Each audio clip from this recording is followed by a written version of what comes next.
में एक बार फिर से आप सभी का स्वागत है। आज की स्पिरिचुअल रिसर्च में हम बात करेंगे कबीर साहिब जी को पहचानना और उनको भगवान मानना आखिर इतना आसान क्यों नहीं है। कबीर साहिब जी को पूर्ण परमात्मा सिद्ध करते हैं हमारे सदग्रंथों के प्रमाण, जो विभिन्न धर्मों के धर्म गुरुओं, ऋषियों, मंडलेश्वरों को गवारा नहीं हुए और उन धर्म के ठेकेदारों के प्रति हमारी आस्था के कारण वर्तमान में भी कबीर साहिब जी को भगवान मानना हमारे लिए मुश्किल हो रहा है। कहते हैं कि कई सालों से किसी दीवार पर एक ही रंग चढ़ा हो और उसे बदलने का प्रयास किया जाए तो न जाने कितनी ही अलग अलग प्रक्रियाओं का सहारा लेना पड़ेगा। ठीक वैसे ही हमारे बुजुर्ग कई सैकड़ों सालों से ब्रह्मा, विष्णु और महेश को ही भगवान मानते हैं और यह बात हमारे जहन में भी निर्विवादित स्थापित हो गई है। और इसीलिए अब कोई हमें ये कहे कि ये तीनों देवता भगवान नहीं है, भगवान तो कबीर साहिब है, तो ये बात गले नहीं उतरती। लेकिन क्या कारण रहा कि स्वयं को वेदों के मर्मज्ञ मानने वाले ऋषि महर्षि भी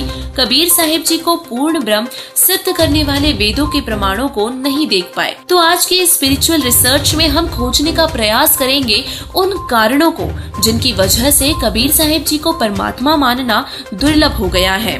दोस्तों, आज तक आपको इस सच्चाई से दूर रखा गया कि कबीर साहिब जी ही भगवान है, जिसकी गवाही हमारे पवित्र सदग्रंथ भी देते हैं। हमें सिर्फ यही बताया गया कि ब्रह्मा, विष्णु और महेश ही भगवान है और जब ये पृथ्वी पर आते हैं तो अपने चमत्कारों के माध्यम से बुराई का नाश करते हैं, जिससे लोग यह मान बैठे हैं कि यह वास्तव में भगवान है। जबकि हमारे पवित्र शास्त्रों में इस बात का प्रमाण है कि ब्रह्मा, विष्णु, महेश पूर्ण परमात्मा नहीं है। इनका जन्म और मरण होता है और जब ब्रह्मा, विष्णु, महेश पृथ्वी पर आते हैं तो इनका जन्म माँ के गर्भ से होता है। तो वहीं दूसरी तरफ हमारे पवित्र शास्त्र यह सर्व सिद्ध करते हैं कि कबीर साहिब जी ही पूर्ण परमात्मा है। उनका जन्म और मरण नहीं होता, वे अजर अमर है। कबीर परमात्मा सह शरीर प्रकट होते हैं। ऋग्वेद मंडल नंबर 9 सूक्त 86 मंत्र 17 में यह उल्लेख किया गया है। कबीर परमात्मा ने अपनी अमर वाणी में भी यह प्रमाण दिया है कि वह किसी माँ के गर्भ से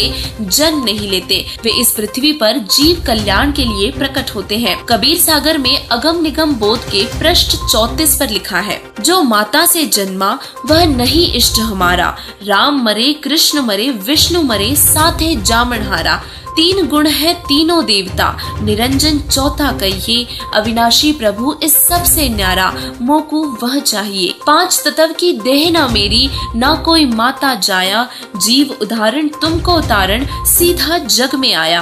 प्रमाण के लिए देखिए श्री गुरु ग्रंथ साहिब पृष्ठ नंबर 24 राग सिरी महला पहला पे गुरु नानक देव जी ने बताया है कि पूर्ण परमात्मा कबीर साहिब जी ही है। हक्का कबीर करीम तू बेऐब परवरदिगार, नानक बुगोयत जनो तुरा, तेरे चाखरा पखाक। कुरान शरीफ भी यही बताती है कि पूर्ण परमात्मा कबीर साहिब जी ही है। सूरत फुरकान 25 आयत नंबर 52, 58 और 59 में। बाइबल में भी यह प्रमाण मिलता है कि कबीर साहिब जी ही सुप्रीम गॉड है। अय्यूब 36:5 ऑर्थोडॉक्स यहूदी बाइबल OJB में। और सबसे अचरज की बात तो ये है कि वर्तमान में जितने भी कबीरपंथी हैं, वे भी कबीर साहिब जी को सदगुरु ही मानते हैं, पूर्ण परमात्मा नहीं मानते। सच्चा कबीर पंथ संत रामपाल जी महाराज जी के सानिध्य में संचालित हो रहा है, जो पूर्ण परमात्मा कबीर साहिब जी के वास्तविक तत्व ज्ञान को बताते हैं। संत रामपाल जी महाराज जी ने सभी सदग्रंथों व उन महापुरुषों की अमृत वाणियों से यह सिद्ध करके बताया है कि कबीर साहिब जी ही पूर्ण परमात्मा है, लेकिन हम उनको भूले बैठे हैं। वर्तमान में लोग इतनी ज्यादा अंधश्रद्धा भक्ति कर रहे हैं कि पत्थर से लेके गोबर तक को भगवान मान बैठे हैं, लेकिन कबीर साहिब जी को भगवान नहीं मानते। आज लोगों की आस्था अंधश्रद्धा भक्ति में इतनी ज्यादा हो गई है कि वो भगवान को खोजने के लिए सैकड़ों किलोमीटर पैदल यात्रा करके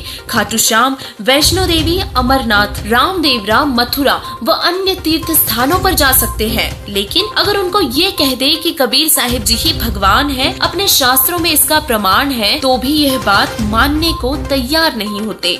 जबकि वास्तविकता यही है कि कबीर साहिब जी ही पूर्ण परमात्मा है। जब कबीर कबीर परमात्मा 600 वर्ष पहले काशी के लहरतारा तालाब में कमल के फूल पर प्रकट हुए थे। उस दौरान कबीर परमात्मा 120 वर्ष इस मृत्यु लोक में रह कर गए थे और अपनी अमर वाणियों और तत्व ज्ञान से जन जन को यह बताया कि वह समर्थ पूर्ण परमात्मा है। और उसी दौरान कबीर परमात्मा ने अनेकों ऐसे चमत्कार किए थे जिसे देखकर आप यह आसानी से समझ सकते हैं कि ऐसे चमत्कार केवल पूर्ण परमात्मा ही कर सकता है। कबीर परमात्मा ने मरी हुई गाय को जीवित किया और मृत कमाल व कमाली को भी जीवित किया था।